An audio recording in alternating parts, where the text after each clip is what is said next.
전에 이렇게 한번 외쳐보겠습니다. 제가 뭐라고 할 것 같아요? 지난주에 했었는데 미소가 영성이다.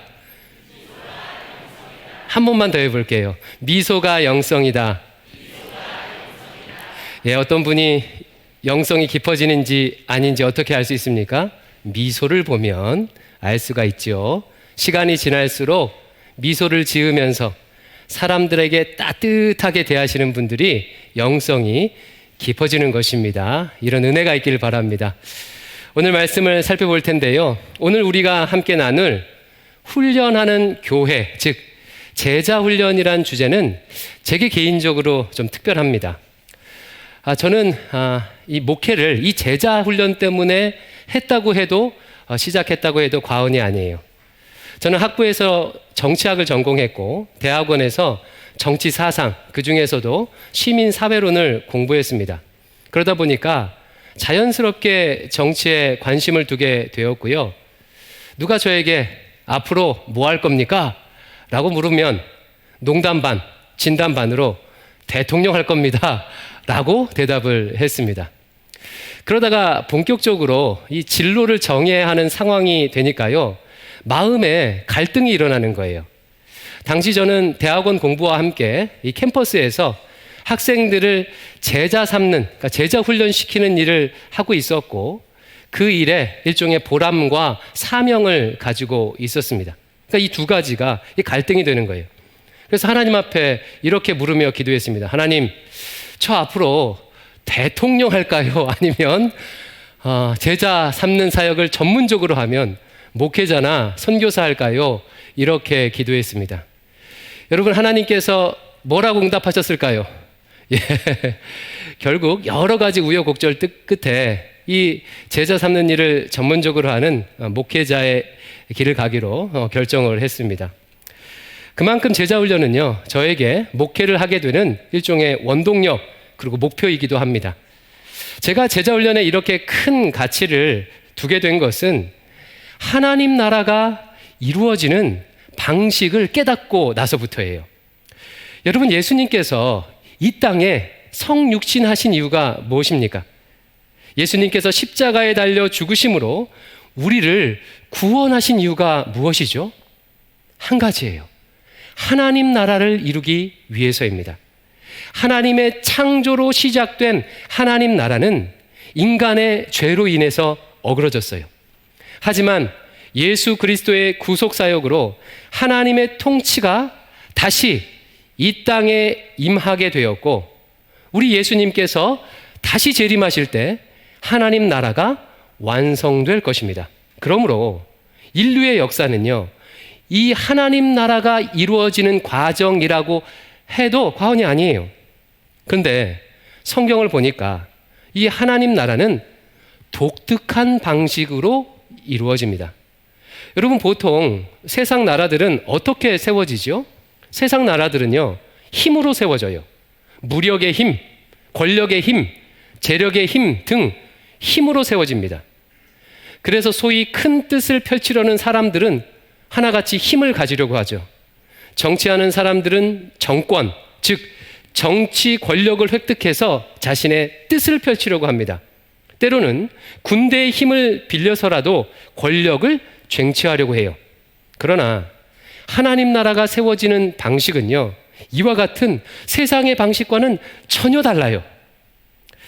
마태복음 13장 31절 32절을 읽어볼 텐데 이 말씀은요, 천국, 즉 하나님 나라가 어떻게 이루어지는지를 비유를 통해서 설명하고 있습니다. 여러분, 그것을 살펴보시면서 천천히 한번 읽어보도록 하겠습니다. 말씀 띄워주시고 시작. 또 비유를 들어 이르시되 천국은 마치 사람이 자기 밭에 갖다 심은 겨자씨 한 알 같으니 이는 모든 씨보다 작은 것이로되 자란 후에는 풀보다 커서 나무가 되매 공중의 새들이 와서 그 가지에 깃들이느니라. 아멘. 말씀 보니까 천국, 즉 하나님 나라는 어떻게 이루어진대요? 엄청난 수의 하늘의 천군 천사들이 이 땅에 내려와서 모든 악을 일순간에 다 쓸어버리고 하루아침에 하나님 나라가 이루어진다, 이렇게 설명하고 있습니까? 그렇지 않죠. 하나님 나라는 마치 작은 겨자씨 한 알, 우리식으로 하면 깨와 같이 아주 작은 겨자씨 한 알이 땅에 떨어져 심겨져서 서서히 자라나서 큰 나무가 되는 것과 같은 방식으로, 점진적인 방식으로 이루어진다고 말하고 있어요. 풀이하면 이런 뜻입니다. 사람들의 마음밭에 뿌려진 겨자씨와 같은 아주 작은 하나님의 말씀이 자라나서 한 사람에게서 또 다른 사람으로, 또 다른 사람으로 점점 더 확장되는 방식으로 하나님 나라가 이루어진다는 거예요. 하나님 나라는 한 사람 한 사람의 변화를 통해서 이루어집니다. 바로 이 하나님 나라가 이루어지는 방식 때문에 제자 훈련이 중요한 것입니다. 다수 대중들을 한 번에 변화시켜서 하나님 나라를 이루는 것이 아니라 한 사람 한 사람에게 집중해서 그가 예수 그리스도의 제자가 되게 하고, 제자된 그가 또 다른 사람이 제자가 되게 하도록 하는 그 과정, 즉 제자 훈련의 과정을 통해서 하나님 나라가 이루어지는 것입니다. 예수님께서는요, 아예 이 방식대로 사명을 감당하라고 아예 명시적으로 말씀해 주셨지요. 마태복음 28장 19절 20절, 우리 지상명령, 지상사명 같이 한번 읽어보겠습니다. 시작. 그러므로 너희는 가서 모든 민족을 제자로 삼아 아버지와 아들과 성령의 이름으로 세례를 베풀고 내가 너희에게 분부한 모든 것을 가르쳐 지키게 하라. 아멘. 주님께서 하늘로 승천하시기 전에 마지막 주신 명령은 가서 제자 삼으라는 명령이에요. 이 말씀에서 주동사는 하나밖에 없어요. 가서 제자 삼으라. 나머지는 이 제자 삼으라는 주동사를 꾸며주는 분사, 부정사 구문입니다. 주님께서 제자들에게 주신 사명은요, 한 가지예요. 너희들이 나의 제자가 된 것처럼 세상에 나가서 또 다른 사람들을 제자로 만들어라, 제자로 세워라. 왜요? 바로 이 방식으로 하나님 나라가 이루어지기 때문입니다. 제가요, 이것을 깨닫고 나서요, 가슴이 뛰는 거예요. 정말 가슴이 뛰었습니다. 마치 밭에 감추어진 보화를 발견한 것과 같은 그런 느낌이었어요. 마태복음 13장 44절, 천국은 마치 밭에 감추인 보화와 같으니 사람이 이를 발견한 후 숨겨두고 기뻐하며 돌아가서 자기의 소유를 다 팔아 그 밭을 사느니라. 한 사람을 그리스도의 제자로 삼는 일이 엄청난 보화임을 깨닫고 제 남은 삶을 이 일에 전적으로 드리기로 결심한 거예요. 나중에 보니까요, 저만 그런 것이 아니더라고요. 하나님 나라의 완성을 꿈꾸는 사람들은 한결같이 한 사람을 제자 삼는 일을 자신의 비전으로 삼고 있었습니다. 여러분 잘 아시는 사랑의 교회를 세우셨던 고 옥하는 목사님이 대표적인 분이시죠. 그분의 목회를 한마디로 요약하면요, 제자 훈련이라고 요약할 수가 있습니다. 옥하는 목사님은요, 목회자들 그리고 성도들에게 항상 이런 말씀을 하셨어요. 제자 훈련을 통해 한 사람을 제자로 세우는 것이 바로 목회의 본질이다. 목회의 본질이다. 이런 말씀을 하셨어요. 여러분, 본질이 무슨 뜻입니까? 그것이 그것 되도록 하는 것이 본질이에요. 즉 목회는 다른 일이 아니고 제자 삼는 일이라는 거예요. 목회자가 해야 할 많은 일들이 있지만 그 모든 일들은 한 사람을 제자 삼기 위해 하는 일이라는 그런 뜻입니다.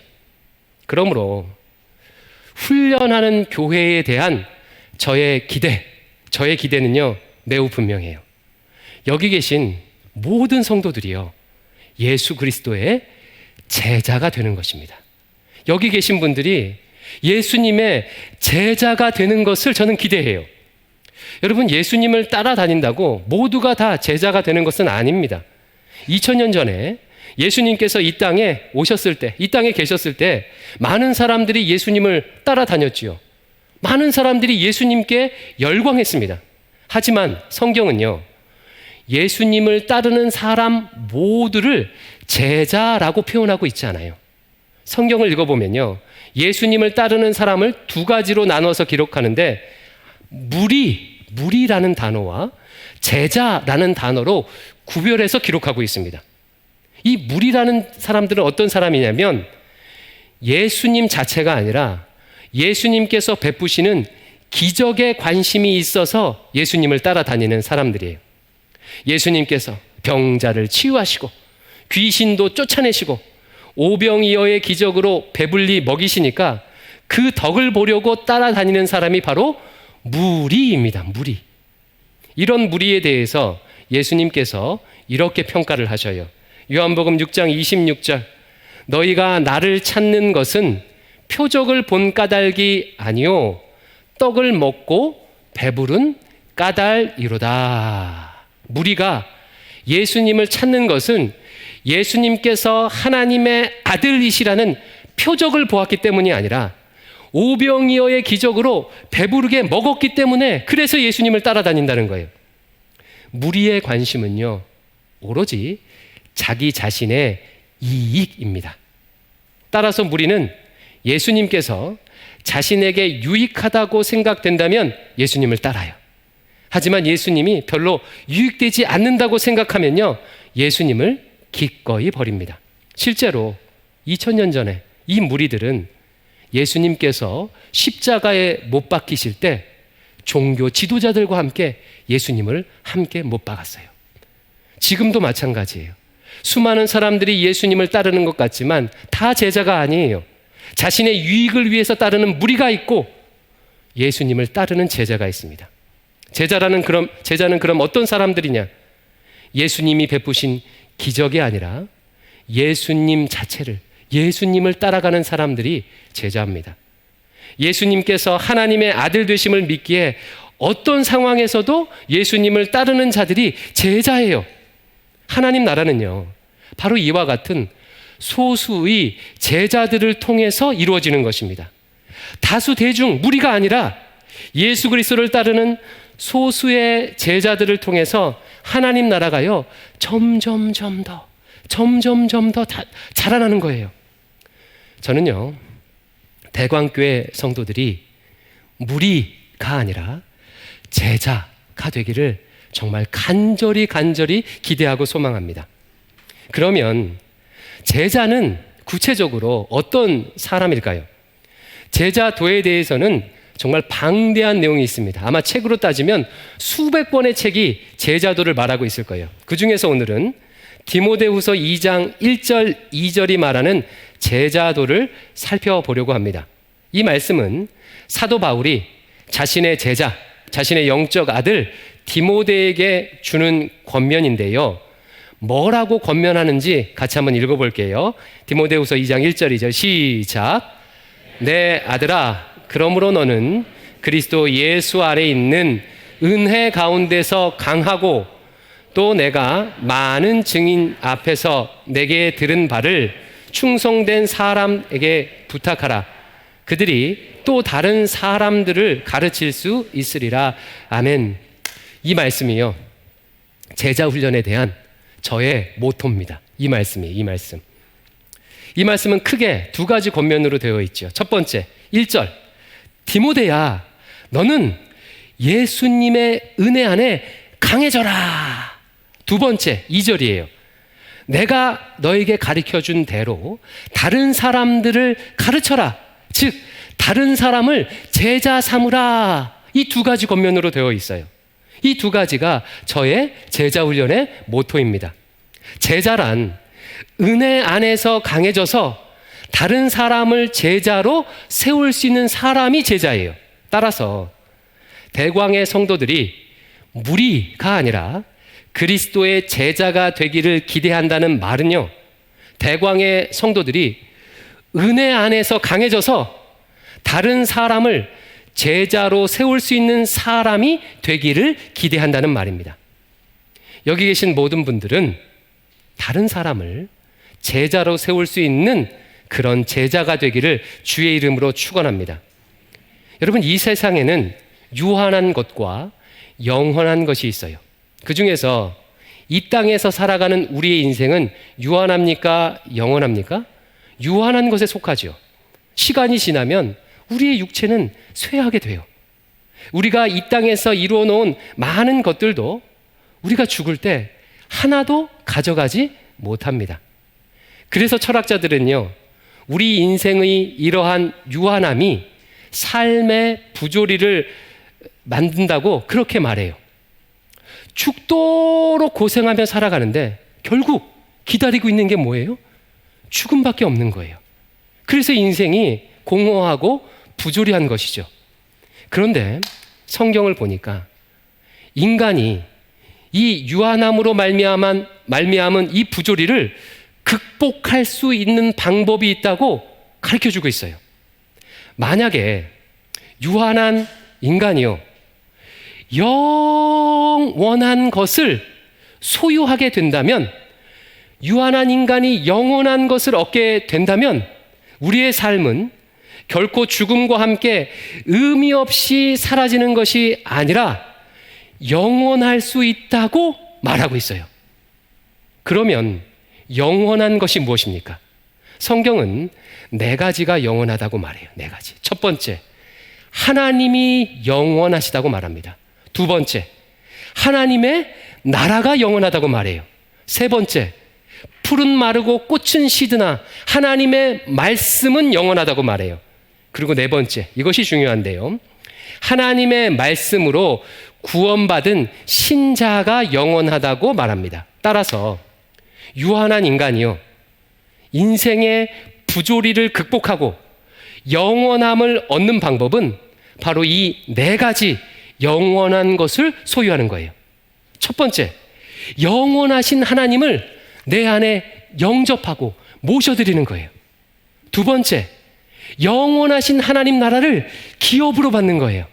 세 번째, 영원한 하나님의 말씀을 내 안에 채워넣는 것입니다. 그리고 네 번째, 구원받아 영원하게 될 영혼들을 위해서 내 시간과 삶을 사용하는 것입니다. 제자 삼는 사역은요, 이 중에 4번째와 직접적으로 관련된 사역이에요. 나의 수고와 헌신으로 한 사람이 예수님을 믿고 그리스도의 제자가 된다면 그를 세우기 위한 나의 수고 또한 영원하다는 거예요. 왜요? 그 사람이 영원하기 때문입니다. 지금 여름 성경 학교와 수련회 기간이지요. 많은 선생님들과 봉사자들이 정말 수고하고 계셔요. 준비하느라고 몇 날 며칠을 고생하시고 휴가 내서 이렇게 섬기십니다. 30도가 훌쩍 넘는 날씨에 아이들을 인도하느라고 애쓰고 계시고, 또 아이들을 맛있게 먹이기 위해서 무더운 이 날씨에 식당에서요, 땀을 뻘뻘 흘리면서 수고하고 계셔요. 여러분, 이분들이 이렇게 수고하는 이유가 무엇입니까? 우리 자녀들을요, 우리 아이들을 예수 그리스도의 제자로 세우기 위해서입니다. 그렇다면 질문 드려볼게요. 이분들의 수고는요, 유한하여 시간이 지나면 의미 없이 사라질 수고일까요? 아니면 영원히 남을 수고일까요? 영원히 남을 수고라는 거예요. 왜요? 제자로 서게 될 우리 아이들이 영원할 것이기 때문입니다. 성도님들께 부탁을 드립니다. 내 삶이 얼마나 남아있는지 남은 시간을 계수하는 지혜가 있기를 바라요. 그리고 그 남은 삶을 무엇을 위해서 사용할 것인지 생각해 보시기 바랍니다. 그 남은 삶을 유한한 것, 썩어질 것들을 위해서가 아니라 영원한 것을 위해서 쓰시기를 주의 이름으로 축원합니다. 특별히 예수님의 유언적 명령인 한 영혼을 그리스도의 제자 삼는 일에 기꺼이 자신의 삶을 드리기를 바랍니다. 그런데 오늘 말씀 보니까요, 이 일을 감당하기 위해서는요, 준비되어야 할 것이 있대요. 제자 삼는 사역은 누구나 다 할 수 있지만 아무나 할 수는 없어요. 그럼 누가 이것을 할 수 있는가? 1절 말씀이 그것을 보여주죠. 디모데후서 2장 1절 제가 읽어드릴게요. 내 아들아, 그러므로 너는 그리스도 예수 안에 있는 은혜 가운데서 강하고, 예수 안에 있는 은혜 가운데서 강해진 사람들이 이 사명, 이 제자 삼는 사명을 감당할 수 있다는 거예요. 마치 성인이 되어 가정을 꾸릴 수 있는 능력이 있는 사람이 아이를 키울 수 있는 것과 비슷합니다. 영적으로 다른 사람을 책임질 수 있을 만큼 강해진 사람이 제자 삼는 사역을 감당할 수가 있어요.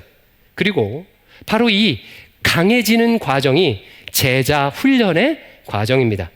그러면 어떻게 영적으로 강해질 수 있을까요? 육체적으로 강해지려면 뭘 해야 되죠? 열심히 운동도 하고 헬스도 하고 그래야 강해져요. 마음이 강해지려면요, 묵상도 하고 또 책도 보고 또 명상도 하고 상담도 하고 그래야 마음이 강해지겠죠. 영적으로 강해지는 방법은 따로 있습니다. 조금 전에 읽었던 1절을 다시 한번 모두 같이 한번 읽어보겠습니다. 1절 말씀 시작. 내 아들아, 그러므로 너는 그리스도 예수 안에 있는 은혜 가운데서 강하고. 여러분, 어떻게 강해지라고 말하고 있습니까? 그리스도 예수 안에 있는 은혜 가운데, 은혜 안에 강해지라고 말하고 있어요. 은혜 안에라는 말은 은혜에 의해서, 은혜를 통해서라는 뜻이에요. 즉, 신자가 강해지는 방법은요, 그리스도의 은혜에 의해서, 그리스도의 은혜를 통해서 강해지는 거예요. 여기에다가요, 한 별표를 100개쯤 치세요. 아니, 100개도 부족해요. 1000개, 10,000개쯤 쳐도 부족합니다. 정말로 너무나도 중요해요. 신자가 영적으로 힘이 생기는 방법, 강해지는 방법이 뭐냐면 그리스도의 은혜를 통해서예요. 그리스도의 은혜를 통해서예요. 그러면 한 걸음 더 나아가서 그리스도의 은혜를 통해서 강해진다는 말은 구체적으로 무슨 뜻일까요? 시간 관계상 결론만 말씀드리겠습니다. 예수님께서 우리에게, 신자에게 베풀어 주시는 은혜는 크게 두 가지로 나눌 수 있어요. 첫 번째는 십자가의 은혜예요. 정말 놀라운 은혜죠. 예수님은 우리에게 십자가의 은혜를 베풀어 주셔요. 이게 첫 번째고, 두 번째는요, 우리 주님께서는 말씀의 은혜를 베풀어 주십니다. 이렇게 크게 두 가지로 나눌 수 있습니다. 따라서 은혜로 강해진다는 것은요, 첫 번째, 십자가의 은혜로 강해지는 것과 말씀의 은혜로 강해지는 것, 이렇게 두 가지로 구분할 수가 있어요. 먼저 십자가의 은혜로 강해지는 것을 살펴보겠습니다. 여러분, 십자가의 은혜가 뭐죠? 구원받을 자격 없는 나를 위해서 예수님께서 십자가를 대신 지심으로 모든 값을 다 지불하신 은혜예요. 내 힘으로는, 내 능력으로는 할 수 없지만 그리스도께서 나를 위해 모든 것을 다 이루신 것이 바로 십자가의 은혜입니다. 그러므로 십자가의 은혜로 강해진다는 것은요, 나는 할 수 없지만 그리스도께서는 하게 되시는 거예요. 나는 할 수 없지만 그리스도의 은혜로 강해지는 것입니다. 할 수 없는 내 옛 자아는 죽고 대신 내 안에 십자가 지신 그리스도께서 살아 계셔서 역사하시기에 강해지는 거예요. 여러분, 한번 생각해 보십시오. 연약한 내가 내 인생 다스리는 게 아니라 예수님께서 내 인생을 주관하시고 다스리신다면 그의 삶에 어떤 일이 펼쳐지겠습니까? 놀라운 일이 펼쳐지겠죠. 그래서 강해지는 거예요. 그러면 십자가의 은혜로 강해지려면 어떤 과정을 거쳐야 할까요? 십자가 앞에서 자신의 힘을 빼는 훈련의 과정을 겪어야 돼요. 나의 무능과 무지, 미련함을 인정하고 고난에 흔들리고 유혹에 취약한 나의 연약함을 인정하고, 그러면서 마치 수영 선수가 온몸에 힘을 빼고 물살에 자기 몸을 맡기는 것처럼 이런 맡기는 과정을 통해서 강해지는 것입니다. 예수님의 은혜에 자신을 맡기게 되는 과정을 통해서 강해지는 거예요. 나를 내려놓고 그리스도께서 내 안에 역사하시도록 하는 거예요. 이 일을 위해서 우리 주님께서 주로 사용하시는 훈련 도구는요, 고난입니다. 고난이에요. 신자는 감당할 수 없는 고난을 당할 때 비로소 자신의 힘을 빼게 돼요. 그리고 그리스도의 십자가만을 바라보게 됩니다. 주님, 제발 저 좀 살려주세요. 주님 도와주세요. 제가 지금 이 상황에서 할 수 있는 것이 아무것도 없습니다. 주님, 저는 무능합니다. 나를 위해 십자가에 달려 모든 것을 내어주신 주님만을 바라봅니다. 십자가의 은혜만을 의지합니다. 주님, 내 삶을 다스려 주시옵소서, 주관하여 주시옵소서 라고 고난 가운데 비로소 고백하게 되는 거예요. 이렇게 자신을 부인하고 주님께 더욱 자기 자신을 맡겨드릴 때 예수님께서 그의 인생을 주관하심으로 강해지는 거예요. 더 부인하고 더 맡겨드릴수록 더 강해지는 거예요. 모든 신자는요, 반드시 이 과정을 겪습니다. 주님은 우리를 제자로 세우기 위해서 크고 작은 고난을 통해 힘 빼는 법과 주님만 의지하는 법을 배우게 하셔요. 그래서 고난이라는 제자 훈련을 아주 잘 통과하시는 분은요, 아주 아름답게 강해집니다. 그냥 세상적으로 강해지시는 분들은 독해지잖아요. 그런데 예수님께서 주시는 고난으로 강해지는 분들은요, 아름답게 강해져요. 자신의 지혜와 능력을 의지하지 않고 욕심과 주장을 내려놓을 수 있기에 사람들 앞에서 온유할 수밖에 없습니다. 그러면서도 그리스도께서 그의 삶을 다스리시기에 웬만한 고난이나 유혹에 흔들리지 않고 사명을 이뤄나가는 거예요. 그러니까 얼마나 아름답습니까? 이렇게 아름답게 강해져요. 이게 첫 번째고요. 두 번째, 그리스도의 은혜로 강해진다는 것은요, 그리스도의 말씀의 은혜로 강해진다는 것을 뜻합니다. 예수님을 믿기 전에 우리는요, 생각대로 우리 생각대로 살아가죠. 내가 옳고 그름의 기준이 되어서 사람들을 판단하고 정죄합니다. 자신만의 경험과 자신만의 개똥 철학을 주장하며 살아가요. 그러다가 보니까 당연히 갈등하고 분쟁하고 비교하고 질투하고 거짓말하면서 나도 불행하게 만들고 남도 불행하게 만들면서 살아가요. 그러다가 예수 그리스도를 믿게 되면요, 그의 인생 가운데 그리스도의 말씀이, 예수님의 말씀이 은혜로 주어집니다. 주님의 말씀은 살아있고 날선 검과 같아서 우리의 영과 혼과 관절과 골수를 찔러 쪼개어 우리 안에 있는 더러운 것들을 들춰내고 대신에 그리스도 안에 있는 생명의 약속들을 우리의 마음과 생각 안에 새겨줘요. 점점 더 말씀이 새겨질수록 예전에는 내 기준으로 선택했다면 이제는 그리스도의 말씀의 기준으로 선택해요. 예전에는 내 계획이나 세상의 유행을 따라 결정했다면 이제는 그리스도의 말씀에 따라 결정합니다. 예전에는 내 감정에 순종했다면 이제는 그리스도의 말씀에 순종하게 돼요. 여러분, 다음 중에 어떤 사람이 영적으로 힘 있는 사람, 강한 사람이겠습니까? A. 자신의 감정, 경험, 개똥 철학으로 판단하고 계획하며 살아가는 사람. B. 그리스도의 말씀에 따라 사는 사람.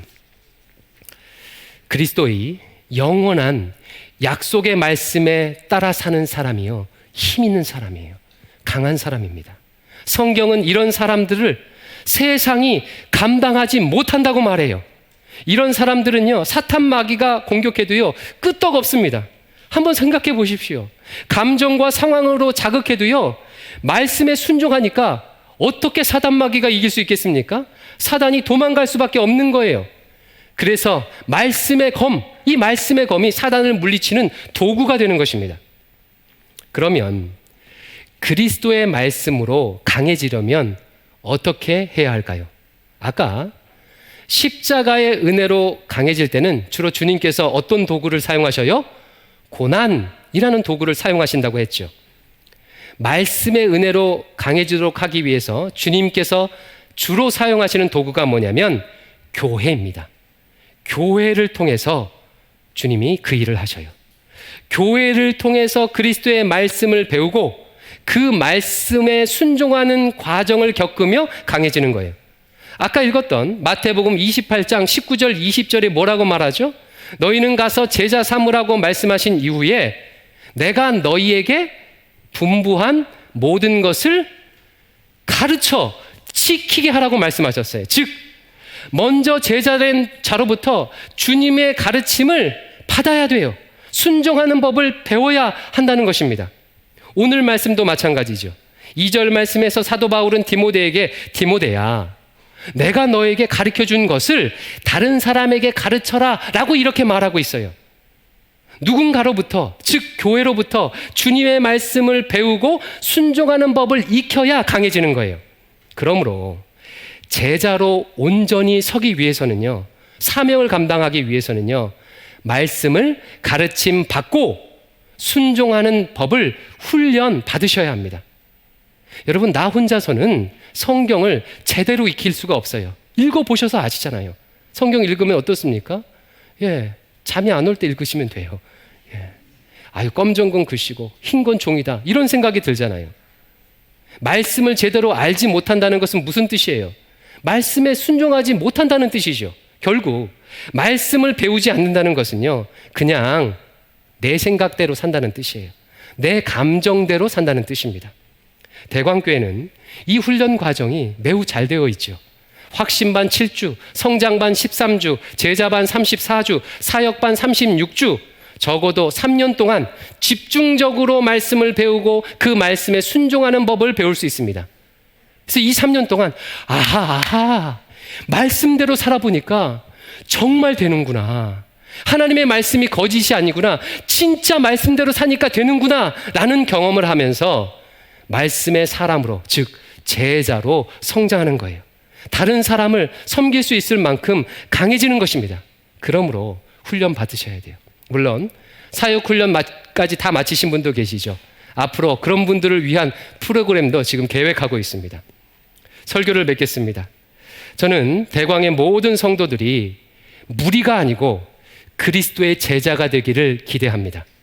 이것을 위해서 자신을 부인하고 그리스도만을 의지하는 제자훈련, 이 고난의 제자훈련을 잘 통과하시기 바랍니다. 또한 하나님의 말씀을 집중적으로 배우는 교회의 제자훈련도 갈등할 필요가 없어요. 꼭 이수하시기 바라요. 그래서 예수 그리스도의 은혜로 강해져서 또 다른 사람을 그리스도의 제자로 세우는 이 유한한 것이 아닌 영원한 사역에 자신의 삶을 드리시기를 주의 이름으로 축원합니다. 기도하겠습니다. 아버지 하나님, 오늘 말씀을 통하여서 우리가 무엇을 위해 살아야 하는지 다시금 상기하게 하시니 감사합니다. 영원한 주의 복음을 위해 아버지 제자 삼는 사역 감당할 수 있도록 인도해 주시옵소서. 대광의 모든 성도들은 무리가 아니라 제자가 되도록 은혜 베풀어 주시옵소서. 예수님 이름으로 기도드립니다. 아멘.